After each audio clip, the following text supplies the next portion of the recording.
Hello friends, मैं हूं Shivam Kushwaha. Target 2.0 में आपका स्वागत करता हूं।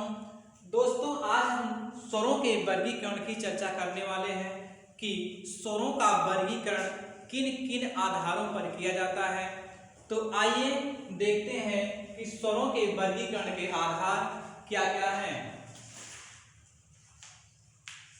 स्वरों का वर्गीकरण।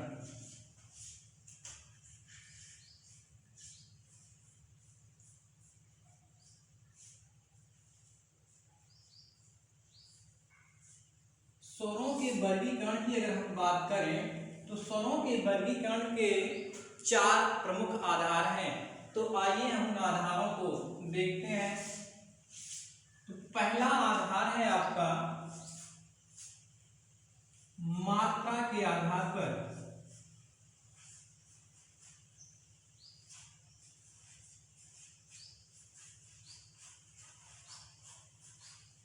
मात्रा के आधार पर स्वरों का वर्गीकरण। दूसरा जो प्रमुख आधार है आपका वो है मुख द्वार। मुख द्वार खुलने के आधार पर। मुख द्वार खुलने के आधार पर। और तीसरा आधार है आपका जीभ के प्रयोग के आधार पर। जीभ के प्रयोग के आधार पर। और चौथा जो आधार है आपका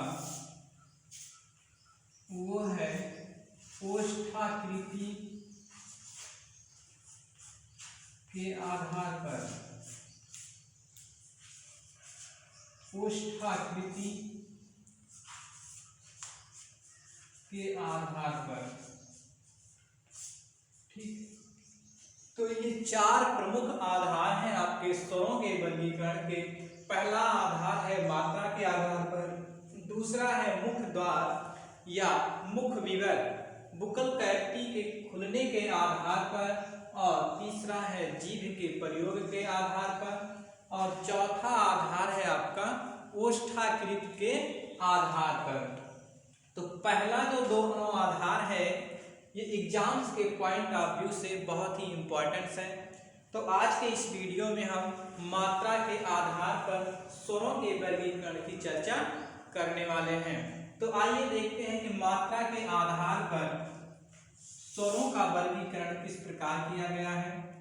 तो मात्रा के आधार पर जो स्वरों का वर्गीकरण किया गया है वो है एक मात्रिक स्वर,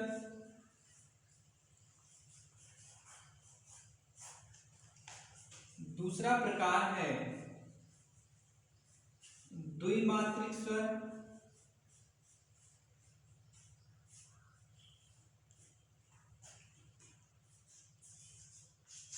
और जो तीसरा प्रकार है वो है तीन मात्रिक स्वर या इसी को प्लुत स्वर कहते हैं।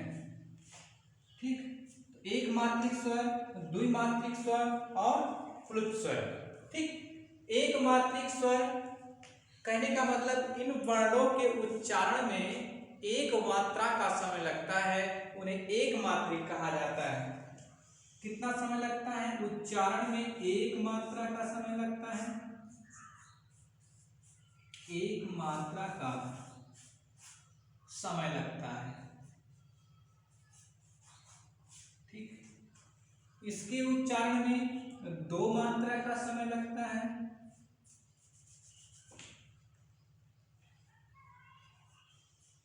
दो मात्रा का समय लगता है।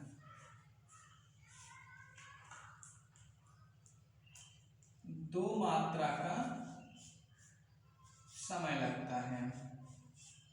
और प्लुत में तीन मात्रा का समय लगता है, या कह लीजिए कि दो से अधिक मात्रा का समय लगता है। यहां पर क्या लिखेंगे? दो से अधिक मात्रा का समय। दो से अधिक मात्रा का समय लगता है। ठीक, तो आइए देखते हैं एक मात्रिक स्वर को ह्रस्व स्वर या मूल स्वर भी कहा जाता है। एक मात्रिक स्वर को ह्रस्व स्वर या इसी को मूल स्वर भी कहा जाता है। ठीक, ह्रस्व का मतलब होता है लघु अर्थात छोटा, और द्विमात्रिक स्वर को इसे दीर्घ स्वर भी कहा जाता है। दीर्घ स्वर, दीर्घ का मतलब होता है बड़ा। और प्लुत स्वर की अभी हम बाद में चर्चा करते हैं। तो आइए देखते हैं कि एक मात्रिक स्वर के अंतर्गत आपके कौन कौन से वर्ण आते हैं।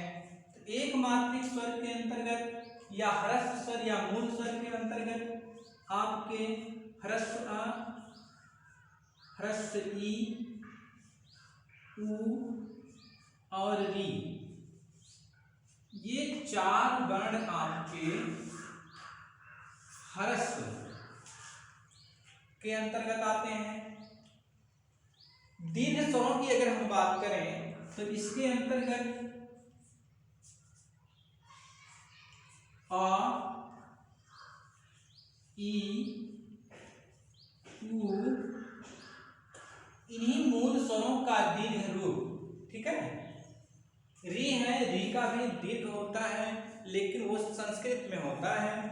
तो ये जो इन्हीं मूल स्वरों का दीर्घ रूप है इसे दीर्घ मूल स्वर कहा जाता है।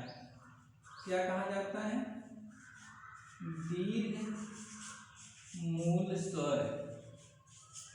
बाकी जो बचे आ, ई, उ दीर्घ हो चुका है, तो क्या बचा है?